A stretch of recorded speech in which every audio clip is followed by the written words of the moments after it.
What should be some first steps an entrepreneur should consider when thinking about expanding into China? Ooh, okay. I have a bunch. Can you explain the differences between what a micro, macro, mega, and celebrity influencer is? The culture of social media no longer deems it rude to not follow others, even if you interact with them. And because the algorithm, it will keep serving you the content that you like. At the end of the day, it's about clearly knowing what business goals you're trying to achieve.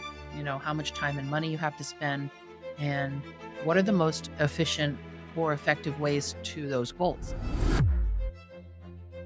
Hi there, everyone. Thank you so much for joining another episode of Sweat Strategy and Success.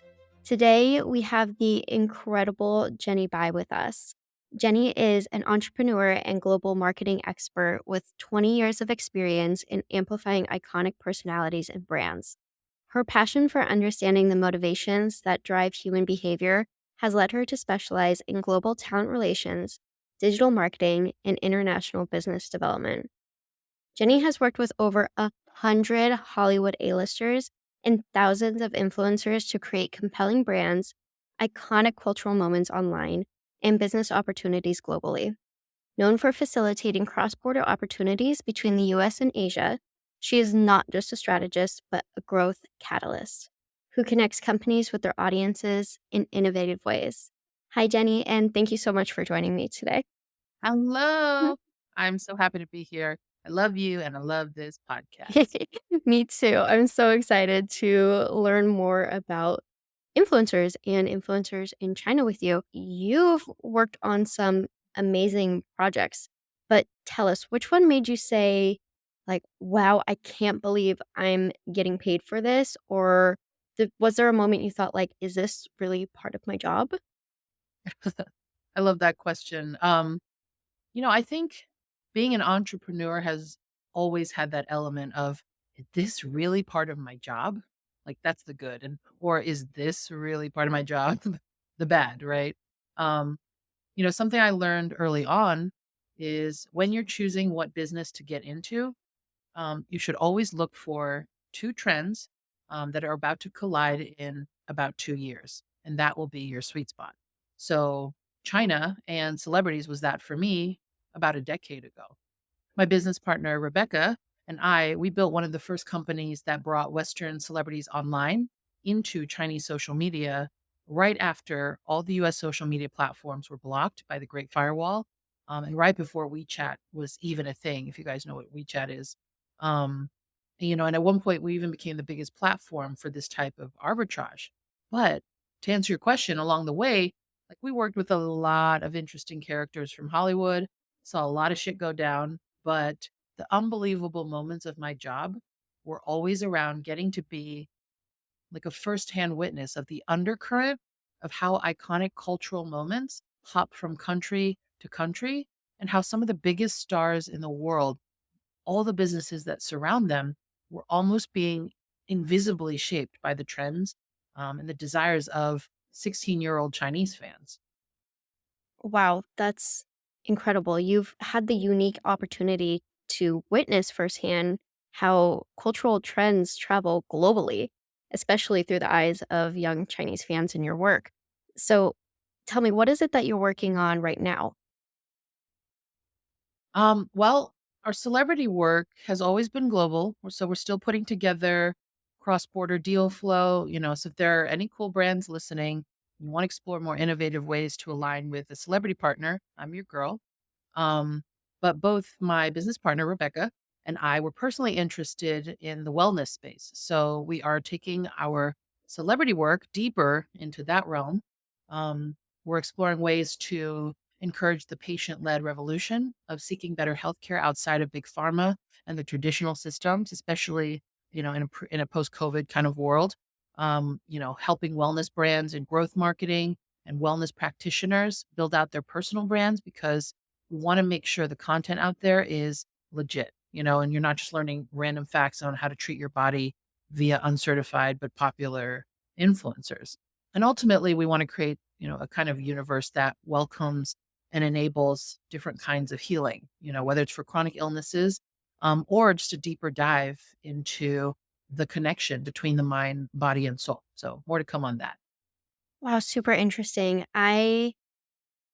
I actually just filmed another podcast where I talked about influencers talking about wellness and Oh, the awesome. yeah, and the I'd love difference, that. between people, listening to wellness facts and health facts from like, actual doctors and actual Mm, nutritionists and stuff like that compared to people who are just wellness and kind of talking about it and how people are intaking that kind of information through the content that we see nowadays.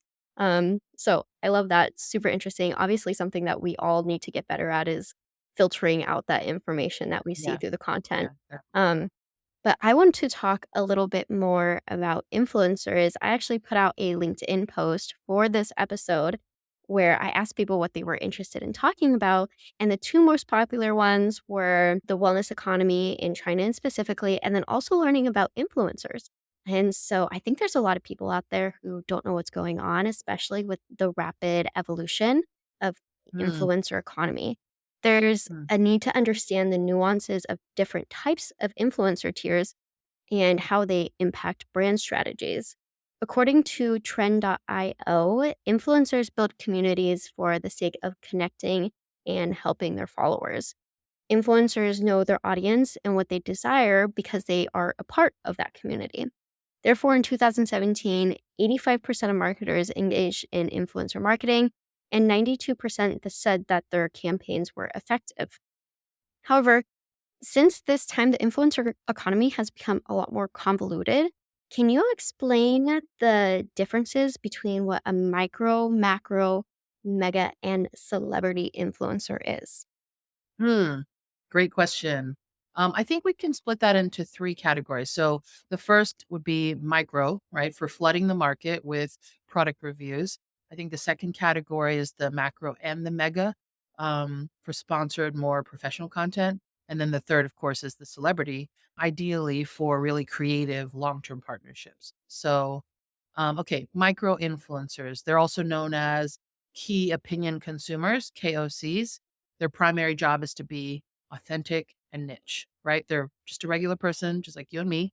Um, some are more aesthetic, some are more hot messes, but you like their content because you share their same interests or passions. Notice that I said you like their content because it doesn't necessarily mean you follow them. In fact, since the TikTokification of social media, as Gary Vee calls it, which basically means like the algorithms, right, of most platforms today, starting with TikTok, they have switched from the follower graph to the interest based graph, right? So content that interests you is served directly to you, right? And the culture of social media no longer deems it rude to not follow others, even if you interact with them. And because the algorithm, it will keep serving you the content that you like regardless. And therein lies the secret to the micro influencer. Their videos, because of that algorithm, have just as much chance of getting 1 million views as influencers with a much bigger following. And brands, they need to take advantage of this, especially those who are looking to launch a new consumer product or service. They should really look into leveraging the micro influencer to, like I said before, flood the market with word of mouth, but kind of at a fraction of the price. Um, I feel like a QVC person, a salesperson. So, but technically speaking, so a micro influencer, they range from 1,000 to 100,000 followers, right? And they're about 100 to $500 a post. Sometimes they're free, if you give them like a cool PR package or something. You can reach out to them directly one by one, or you can talk to people like me about the best way to get your products to them. I would say if you're a more established brand, I recommend allotting a budget for about a 3-month period over which you're working with 50 to 100 micro influencers per month because you're tweaking kind of the niches and who you're working with each month based on the data and the feedback, right? And remember, these guys, they don't just have like a decent following, they're influencers still, but they're literally your target consumer. So you are going to get the right kind of feedback in real time, and that allows you to adjust your market accordingly. Um, so I guess, I mean, in summary, ultimately, micro influencers, they cut through the noise. They're kind of like your buddy who's always posting about like the most delicious foods on Instagram. One day they're eating that Dubai chocolate bar that's gone viral with the pistachio and the kanafe inside. And you're like, holy shit, I want that. And you buy it. and not necessarily from them directly. There's no pretense. You did it not because you're idolizing your buddy, but because they showed you something that you are naturally interested in. Interesting. I think that I can also be part of the group of people that say they get influenced by micro influencers. And I think that it's a great opportunity for brands to get involved in.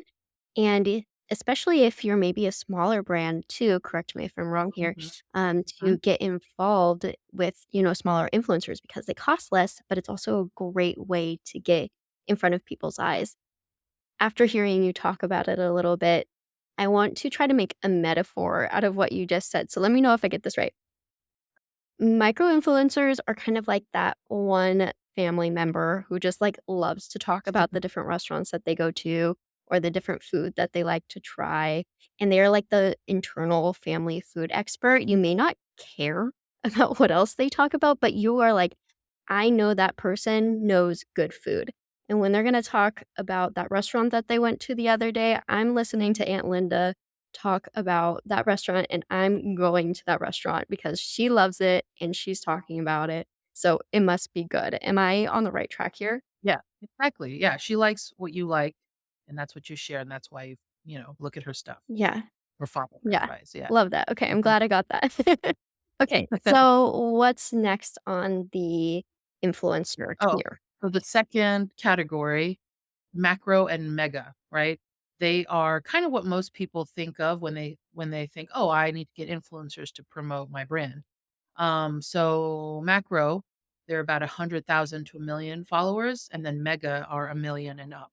So macro influencers, they're usually skilled storytellers who can incorporate your brand's message into their personal narrative, but they have a more diverse reach than micro influencers, who remember are more niche and interest based. Mega influencers, they're more leveraged for, let's say, large scale marketing campaigns or product launches, brand collaborations, right? Usually they don't follow trends because they create them. And that coupled with the sheer size of their audience can be a game changer. And usually they have like a team of professionals, including managers, publicists, content creators, production, etc. My favorite mega influencer of all time, her name is Grace Beverly. She is an entrepreneur, and rarely ever do I see her like trying to follow the trends. But she has such strong credibility through her storytelling that she has a very heavy influence over purchasing decisions over her mass amount of followers because people trust her. And so that must be a game changer when brands are able to work with these mega influencers. Do you have any favorite mega influencers? Ooh. Um, The 2 that come to mind that are popping up more recently in my feed on Instagram, are Remy Bader. I think she lives in New York, and she didn't start her influencer career that long ago, but what she did was she started trying on hauls of clothing from brands, and she was representing the plus size and being like, "Where are the plus size sizes?" And she talks like this, and she, like, has all these cool accents, and she's just completely herself and goofy, and she's not afraid to show off her body, imperfect or perfect, and she works with a lot of brands and because just so authentic, and she's definitely just a character that people feel comfortable with and love, and the other one that I really respect as an entrepreneur is Blogilates. Her name's Cassie, and she basically I think she has a line in Target, but she designs meticulously and beautifully athleisure wear, but she has, like, the princess sleeve and the skirt for working out and things like that, and she really, really engages her audience, which brands could learn from about every single little thing. Like, she tends to like to make her skirts very short, but there are people out there being like, "I can't wear crop tops and shorts. Could you make it a little bit longer?" And she did this thing recently that was like a hiking overalls that looked so baggy, and then she made him tight. Anyway, she takes the real life advice of audiences, and actually a lot of fast fashion brands have been copying her and ripping her off a little, which is a problem. But anyway, beside the point, Cassie Ho, she's somebody else that I admire. Super cool. Yeah, I think brands in general who are listening to this can even take away from just that, that you should probably listen to your audience more. And influencers, from what I'm learning from you, are so like integrated into their communities that it totally makes sense that she's very understanding of what her community therefore needs when it comes to her own personal brand. Mm. That's awesome. I love looking at this together. Okay, so now lastly, what is a celebrity in this context of the influencers and the influencer economy? Hmm. Okay, so celebrities, we all know what that is, but the most effective ones, along with their management teams now, have gotten a lot smarter and more authentic in the ventures that they choose to be a part of. So, I mean, people we know, we're tired of advertising, celebrity endorsements in general. So, to pull off a successful celebrity partnership in this day and age, it requires some kind of equity or cash equity hybrid or back end interest, rev share, and really matchmaking the brand and the celebrity in a seamless and natural way. And also the best celebrity back companies that I've seen and worked on have also always had a strong mission they're trying to accomplish in a timely way. Um, I guess the Remy Bader example, it reminds me of, the more prevalent movements that's just happened in fashion in the past 5 or 6 years, which is the body positive movement for women of all sizes and colors, which Rihanna, Lizzo, Kim, and Khloe Kardashian championed through their brands Savage Fenty, Yitty, Skims, and Good American. And along that line, smart brands, they'll look for famous faces who are also entrepreneurial or have some kind of business acumen. Even rising stars like Victor Wembanyama, for those of you who don't know, he was the number one overall pick of the NBA draft last year. You know, People like him, they're starting to recognize the value of investing and giving back. He's just 19 years old, and at 19, Wemby, he took equity investment into Barcode, which is a hydration fitness drink. He signed up not just to be the face of the brand in digital, but also to become deeply involved in their R&D for future projects. I actually have not heard of him. To be fair, I don't follow basketball very often. But I mean, working with celebrities just sounds like a different game entirely. They aren't just posting about your brand, but they become the face of your brand and also most likely will be taking equity in it.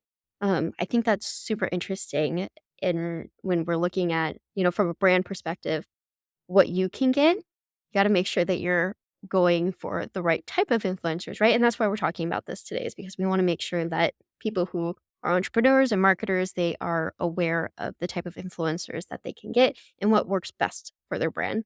And so tell me, why is it important for brands to understand the nuances between these tiers, and how does it benefit them? Well, it's important because at the end of the day, it's about clearly knowing what business goals you're trying to achieve. How much time and money you have to spend, and what are the most efficient or effective ways to those goals. I mean, the nuance lies in whether you're trying to drive short term sales or increase the lifetime value of your customer, which translates into repeat sales, build overall brand recognition, or, whatever other kind of conversion or call to action.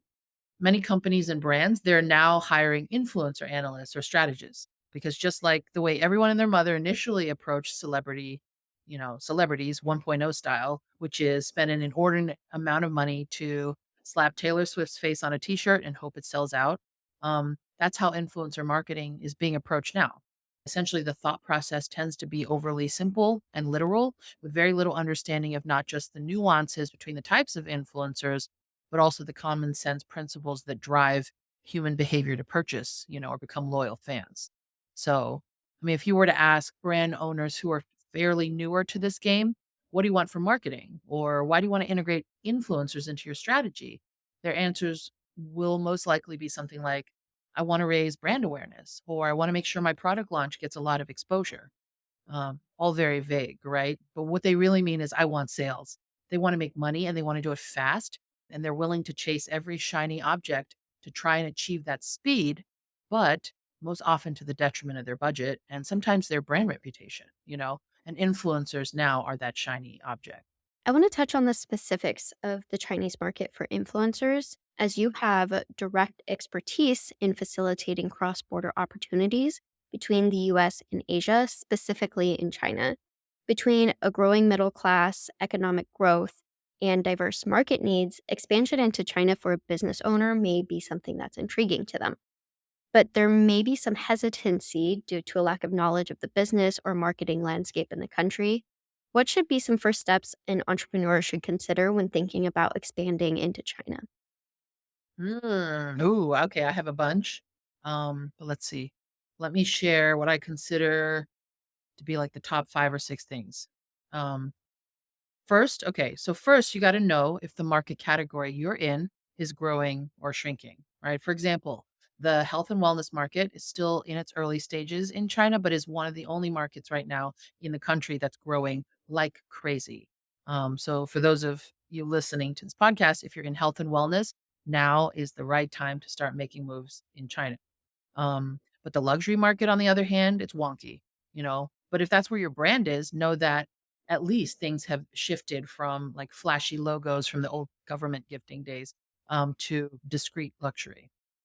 Um, Second, localization sounds obvious, but you have to know how to play the game domestically. Do not go into the market with hubris. But really, localization, it just means relevance, right? It's the same thing in America, which a lot of brands don't know how to do, right? Which is understand the audience and your different cohorts in detail, right? That means go beyond just demographics. And you've got to go into actual context. So it's not just like, okay, I'm targeting in this case in China, Chinese women aged 25 to 45 because they are the purchasers of the home, right? No, you got to say, okay, I think that I'm going after a 25-year-old Gen Z who lives in a second tier city, let's say Tianjin, and still watches Gossip Girl on repeat. You know, Gossip Girl actually was one of the biggest shows in China at one point. Basically, how Tory Burch blew up there. That's another story. So this she watches Gossip Girl on repeat. She works for her family's real estate company, but wants to work in marketing at a Western ad agency in Shanghai. Very specific, right? You take that cohort and maybe 10 other ones that you create that are just as specific, and you create your branding and your messaging, and your content that's relevant to her and to them.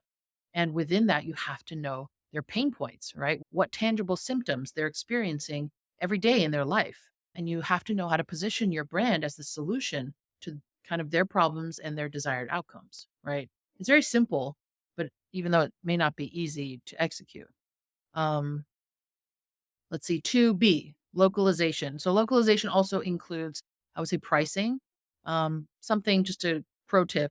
Pricing policy in China is that you want to have a maximum 20% higher than what your home country, your domestic country prices. So if you sell your product for $50 in the US and you try and sell your product for $100 in China, that's bad because then you're going to have Chinese people from the US buying in China, bringing back to the US, and basically you're creating your own competition.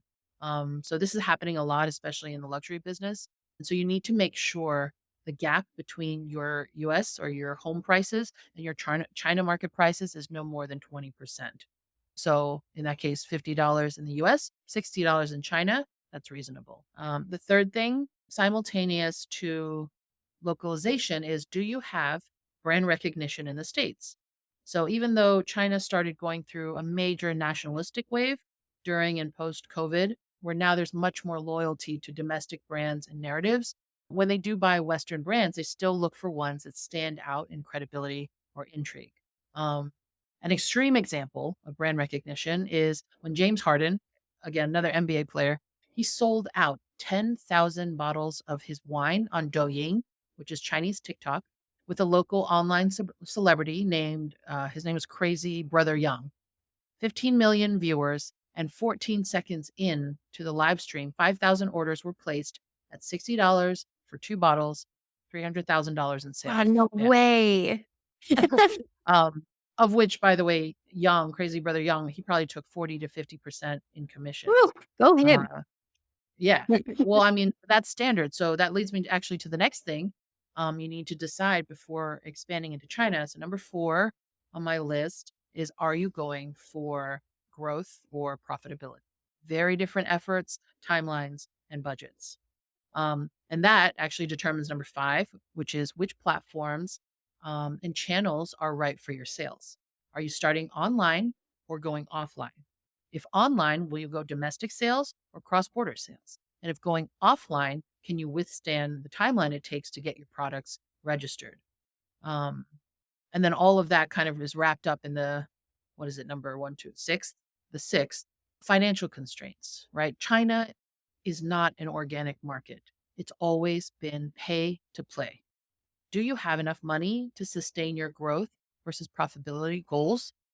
Brands come to China and they think they can spend a fraction of their US marketing budgets because the conversion rate is 7 RMB to 1 USD. They always underestimate the amount of money and time it takes to succeed there. And maybe their brand messaging becomes localized, but their way of doing business and sales still remains very American. Wow, this is a really great information, but it was a lot of information. So let me try to summarize this a little bit.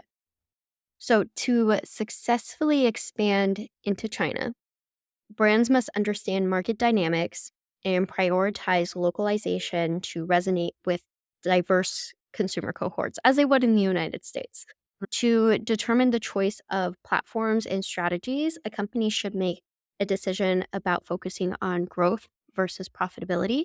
And lastly, it's Yes. crucial to have a strong financial plan, as the Chinese market requires significant investment to maintain momentum and achieve long term success. Am I on the right track here? Yeah. Wow, that's impressive. You got it. So this is all really great information. Now, we are a podcast that focuses specifically on wellness brands. And so for a wellness brand, what should they think about if they want to expand into China? Hmm. Well, as I mentioned earlier, the health and wellness market in China is huge right now, even though it's just starting. It's expected to scale, I think, something over $40 billion in just the next 4 years. And most of it's supplements right now. And so the top reasons Chinese people are taking supplements are enhancing immunity, nutrition, mostly around children, getting their calcium and improving skin. But immunity is the number one.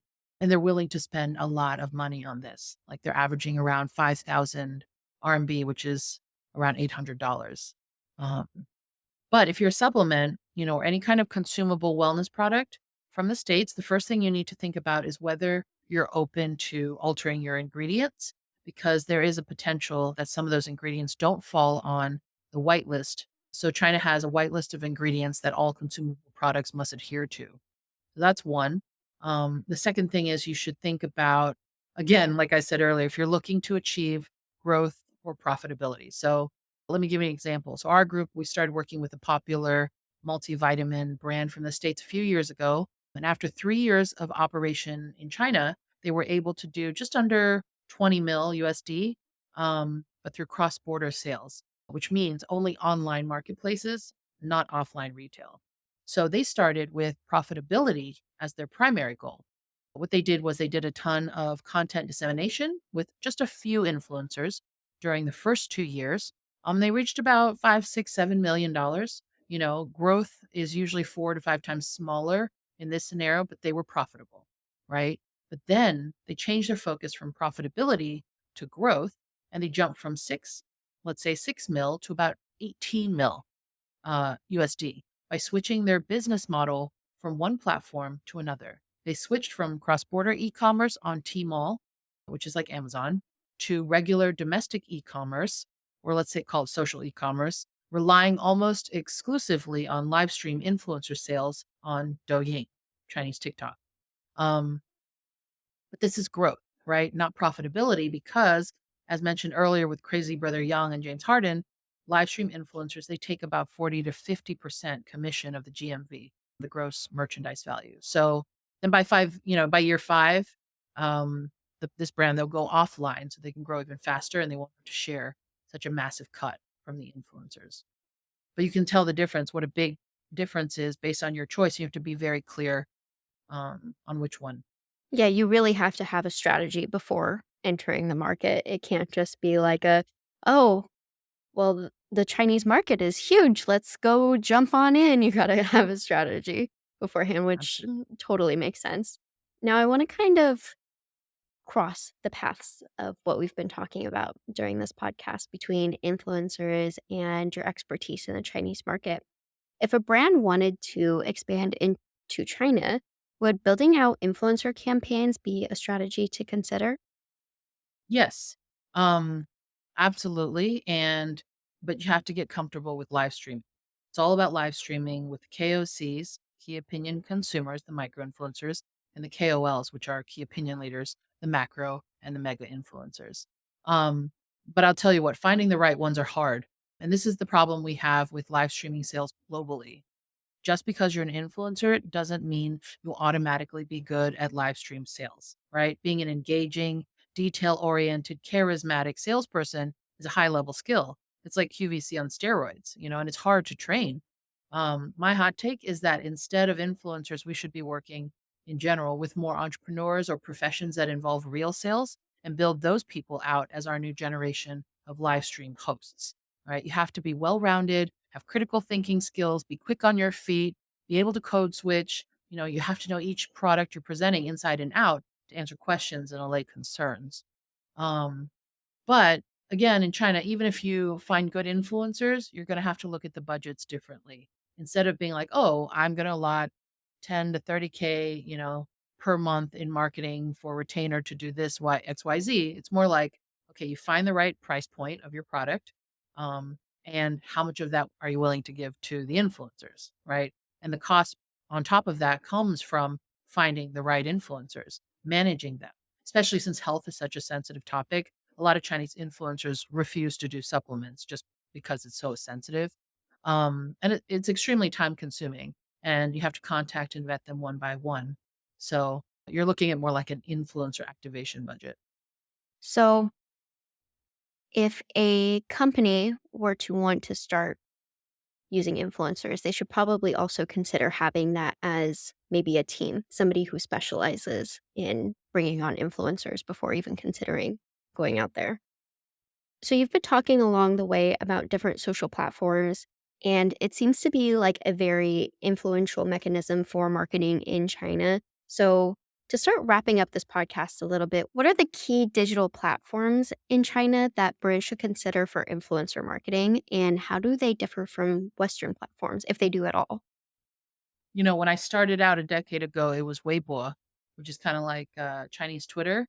But right now, if you're looking to not just spread awareness, but you're looking for sales conversion eventually, and you're looking to work with influencers in China, right now, it's all on the social networks, right? WeChat account, you got to have a store, um, and you got to have a Douyin account, just Chinese TikTok, and also a store. That's where your influencers do their live stream.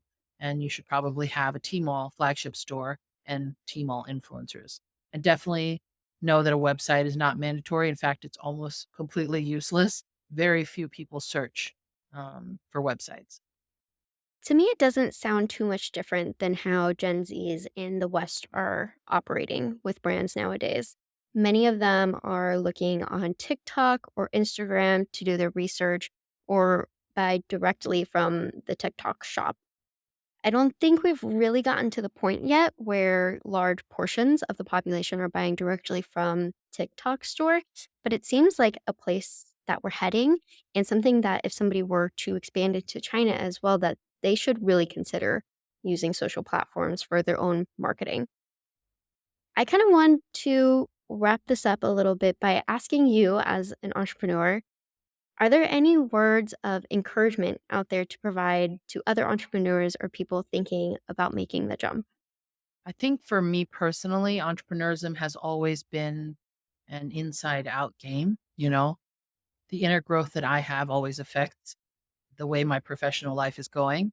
So for those of you who are just starting out or you want to make the jump, I think other than wanting freedom and being your own boss and having, tons of great ideas that you think will help others, entrepreneurism is a game of self-awareness, right? Who are you and what are you good at?